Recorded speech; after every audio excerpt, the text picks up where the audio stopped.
아멘. 할렐루야. 오늘 함께 읽으실 말씀은 요한복음 11장 28절부터 37절까지의 말씀입니다. 요한복음 11장 28절부터 37절까지의 말씀을 다 같이 합독하도록 하겠습니다. 이 말을 하고 돌아가서 가만히 그 자매 마리아를 불러 말하되 선생님이 오셔서 너를 부르신다 하니 마리아가 이 말을 듣고 급히 일어나 예수께 나아가매 예수는 아직 마을로 들어오지 아니하시고 마르다가 맞이했던 곳에 그대로 계시더라. 마리아와 함께 집에 있어 위로하던 유대인들은 그가 급히 일어나 나가는 것을 보고 곡하러 무덤에 가는 줄로 생각하고 따라가더니 마리아가 예수 계신 곳에 가서 배웠고 그 발 앞에 엎드려 이르되 주께서 여기 계셨더라면 내 오라버니가 죽지 아니하였겠나이다 하더라. 예수께서 그가 우는 것과 또 함께 온 유대인들이 우는 것을 보시고 심령에 비통히 여기시고 불쌍히 여기사 이르시되 그를 어디 두었느냐 이르되 주여 와서 보옵소서 하니 예수께서 눈물을 흘리시더라. 이에 유대인들이 말하되 보라 그를 얼마나 사랑하셨는가 하며 그중 어떤 이는 말하되 맹인의 눈을 뜨게 한 이 사람이 그 사람을 죽지 않게 할 수 없었더냐 하더라. 아멘. 할렐루야. 오늘은 요한복음 11장 28절부터 37절까지의 말씀을 우리가 함께 읽었습니다. 오늘 본문은 나사로의 죽음을 둘러싼 슬픔과 또 예수님의 반응을 보여주고 있습니다. 이 본문은 예수님이 우리의 고난 가운데 또 함께 하시고 또한 함께 슬퍼하시는 분이심을 또 보여주는 본문입니다. 예수님의 눈물은 단순한 그런 어떤 인간적인 감정이 아니라 또 우리를 향한 깊은 사랑과 또 구원의 계획을 보여주시는 것입니다. 오늘 본문의 말씀을 통해서 하나님의 사랑을 더 깊이 묵상하고 또 우리의 삶 속에서 주님의 위로를 충만하게 경험하는 시간 되시기를 축복합니다.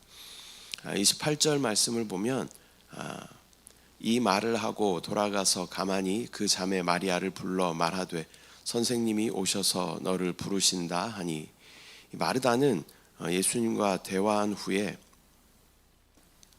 마리아에게 선생님이 오셨고 너를 부르신다라고 전합니다. 예수님은 마리아와 또 개인적인 만남을 갖기를 원하십니다. 이것은 그분의 개인적이고 또 친밀한 관심을 보여주는 것입니다. 또 저와 여러분을 또 개인적으로 만나주시고 우리 가운데 찾아와 주시고 우리를 부르시고 만나주시는 주님께 또 우리가 믿음으로 순종하며 나아갈 때 또 주님의 놀라운 위로와 평강이 우리 가운데 부어질 줄 믿습니다. 29절 30절 말씀, 마리아가 이 말을 듣고 급히 일어나 예수께 나아가매 예수는 아직 마을로 들어오지 아니하시고 마르다가 맞이했던 곳에 그대로 계시더라. 이 마리아는 예수님이 계신 곳으로 급히 나아갑니다. 예수님은 아직 마을로 들어가지 않으시고 또 나사로가 있는 무덤 근처에 마르다와 만났던 그곳에 머물러 계십니다. 31절에 마리아와 함께 집에 있어 위로하던 유대인들은 그가 급히 일어나 나가는 것을 보고 곡하러 무덤에 가는 줄로 생각하고 따라가더니, 마리아를 위로하던 유대인들도 마리아를 따라서 가게 됩니다. 사람들이 따라갔다는 것은 이후에 그 예수님의 기적이 더 많은 증인들을 통해 알려지게 될 것을 말씀하는 것입니다. 32절 말씀에 마리아가 예수 계신 곳에 가서 배웠고 그 발 앞에 엎드려 이르되 주께서 여기 계셨더라면 내 오라버니가 죽지 아니하였겠나이다 하더라. 마리아는 예수님 발 앞에 엎드리면서 주님께서 여기 계셨으면 내 오라버니 나사로가 죽지 않았을 것입니다 라고 말합니다. 이것은 마르다가 고백했던 그 고백과 동일한 그러한 말입니다. 또한 예수님에 대한 신뢰를 또한 또 슬픔을 또 표현하면서 또 한편으로는 예수님에 대해서 또 급히 오시지 않았던 예수님에 대한 어떤 섭섭한 마음을 또 보여주는 그러한 내용입니다. 마리아의 반응은 또 우리의 신앙의 그러한 여정들을 나타내는 것이죠. 때로는 우리의 믿음이 슬픔과 또 의심 속에 흔들릴 수 있지만 예수님은 우리의 마음을 아시고 또 우리에게로 가까이 다가오시는 좋으신 예수 그리스도이신 줄 믿습니다. 33절 말씀에 예수께서 그가 우는 것과 또 함께 온 유대인들이 우는 것을 보시고 심령의 비통히 여기시고 불쌍히 여기사. 비통히 여기셨다라는 말은 원어로는 강하게 격분하다 그런 의미를 가지고 있습니다. 이것은 죄와 죽음으로 인해서 세상의 고통에 대한 예수님의 거룩한 분노를 또 나타내는 것입니다. 이 분노는 사망에 대한 생명의 주인으로서 또 분노일 수도 있고 또 예수 그리스도께서는 이미 모든 것을 다 알고 계시죠. 그래서 십자가에 주님께서 돌아가실 것을 이미 알고 계셨습니다. 또 그것에 대한 죽음에 대한 그러한 분노일 수 있다라는 것을 또 우리는 알 수 있습니다. 불쌍히 여기셨다라는 것은 예수님이 인간의 고통을 깊이 공감하시는 모습을 보여주는 것입니다. 긍휼의 주님이 우리를 불쌍히 여겨주시고 우리를 위해 목숨을 내어주시며 구원하여 주시는 줄 믿습니다. 34절 말씀에 이르시되 그를 어디 두었느냐 이르되 주여 와서 보옵소서 하니 예수님은 그를 어디 두었느냐라고 물으십니다. 이것은 단순한 질문이 아니라 그들의 고통 속으로 내가 직접 개입하겠다라는 예수님의 의지를 나타내는 것입니다. 35절 말씀에 예수께서 눈물을 흘리시더라. 이것은 영어 성경에서는 가장 짧은 구절입니다. 이 구절은 예수님의 깊은 사랑과 또 연민을 보여주는 그런 단적인 그런 내용입니다. 이것은 단순한 동정의 눈물이 아니라 또 인간의 죄와 죽음의 현실에 대한 하나님의 마음을 드러내는 것입니다. 죄로 인하여서 죽을 수밖에 없는 그런 인간을 향한 하나님의 긍휼하심을 보여주는 내용입니다.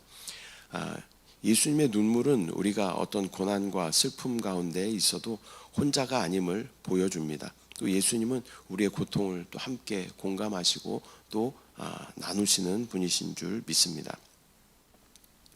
36절에 이에 유대인들이 말하되 보라 그를 얼마나 사랑하셨는가 하며 유대인들은 예수님의 눈물을 보고 그가 얼마나 그를 사랑했는가라고 말합니다. 그들은 예수님이 나사로를 사랑하시는 것을 분명히 알았습니다. 보았습니다. 그러나 그보다 더 큰 예수님의 인류를 향한 그러한 사랑에 대해서는 아직 온전히 깨닫지 못하는 것을 볼 수 있습니다. 예수님께서 눈물을 흘리신 것은 단지 나사로를 위해서만 눈물을 흘린 것이 아니라 또 슬피 울고 있는 가족들을 위해서 흘린 눈물이 아니라 모든 인류 죽음 앞에 어쩔 수 없이 죽을 수밖에 없는 그런 모든 인류를 향한 주님의 눈물인 줄 믿습니다. 그렇기 때문에 그분께서 이 땅 가운데 다시 생명을 회복할 수 있는 유일한 길로 또 온전한 진리로 또 생명으로 우리 가운데 오셔서 영원한 생명을 허락하여 주시는 줄 믿습니다. 37절 그중 어떤 이는 말하되 맹인의 눈을 뜨게 한 이 사람이 그 사람은 죽지 않게 할 수 없더냐 하더라. 일부 사람들은 맹인의 눈을 뜨게 한 이 사람이 이 나사로를 죽지 않게 할 수는 없었더냐라며 비난 섞인 질문을 던집니다. 이는 예수님의 능력을 부분적으로는 인정하면서도 그분의 의도를 이해하지 못하는 모습을 보여주는 것이죠. 이것은 할 수 있는데 이것은 할 수 없는가 보다 이러면서 좀 비아냥거리면서 그렇게 말하는 태도를 우리가 볼 수 있습니다. 오늘날에도 예수님의 사랑과 능력을 의심하는 사람들이 많습니다. 또 시대가 악하면 악할수록 또 마지막 날을 향해 갈수록 그러한 현상은 더 두드러지게 나타날 것입니다. 그러나 우리는 예수님의 역사와 말씀 속에서 하나님의 사랑과 계획을 온전히 신뢰하며 또 나만 신뢰하는 것이 아니라 또 내가 믿은 그 예수 그리스도를 많은 사람들에게 전해야 할 줄 믿습니다. 오늘은 요한복음 11장 28절부터 37절까지 말씀 우리가 함께 나누었습니다. 오늘 본문은 예수님의 눈물을 통해서 또 그분의 사랑과 또 우리를 공감하시는 분이심을 또 우리는 알 수 있는 것입니다. 먼저는 예수님은 우리의 슬픔 속으로 들어오셔서 우리와 함께 하신다라는 것입니다. 그러니까 우리가 슬픔 가운데 애통 가운데 있을지라도 주님은 우리 가운데 함께 하시고 우리를 고아와 같이 내버려 두지 않으시겠다라고 약속하시는 줄 믿습니다. 우리가 잘 아는 시가 있죠. 그 모래 위에 두 발자국이라는 시가 있어요. 근데 내가 제일 힘들 때 발자국이 처음에는 4개가 있었는데 내가 제일 힘들 때 발자국이 2개밖에 없는 것을 보고 나중에 왜 내가 제일 힘들 때 예수님은 나를 혼자 걷게 하셨습니까? 라고 예수님께 물어보죠. 그때 예수님은 그 고통의 시간에 내가 너를 업고 걸었다라고 말씀하시는 그러한 시의 내용을 우리가 알고 있습니다. 우리의 고통 가운데 있을 때 주님은 나보다 더 아파하시며 또 더 나를 위해 애통한 마음으로 또 중보하시고 응원하시는 주님이신 줄 믿습니다. 또 두 번째로 예수님은 단순한 그런 위로자가 아니라 죄와 죽음의 문제를 해결하시는 그런 구원자가 되어 주시는 줄 믿습니다. 그 나사로의 죽음 앞에서 그들의 죽음을 또 애통하는 사람들을 위로하는 단순한 위로자가 아니라 그 모든 죽음을 이길 수 있는 영원한 생명을 주시는 위로 구원자가 되어 주시는 줄 믿습니다. 또한 세 번째로는 우리는 예수님의 이 사랑과 능력을 또 신뢰하며 또 모든 고난 속에서도 우리가 주님께 나아가야 하는 줄 믿습니다.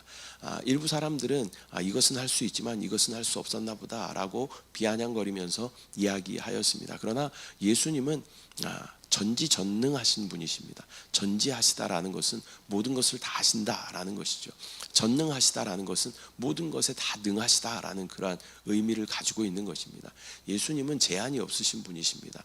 주님이 하시면 모든 것을 다 하실 수 있는 줄 믿습니다. 다만 예수님의 사역을 보면 하나님의 때에 하나님의 방법으로 역사하시는 것을 우리는 볼 수 있습니다. 우리의 인생에도 마찬가지입니다. 하나님의 때가 있습니다. 하나님의 방법이 있습니다. 그것을 신뢰하며 나의 때와 나의 방법을 하나님 앞에 강요하는 것이 아니라 하나님의 때와 하나님의 방법을 신뢰하는 저와 여러분들 되시기를 축복합니다.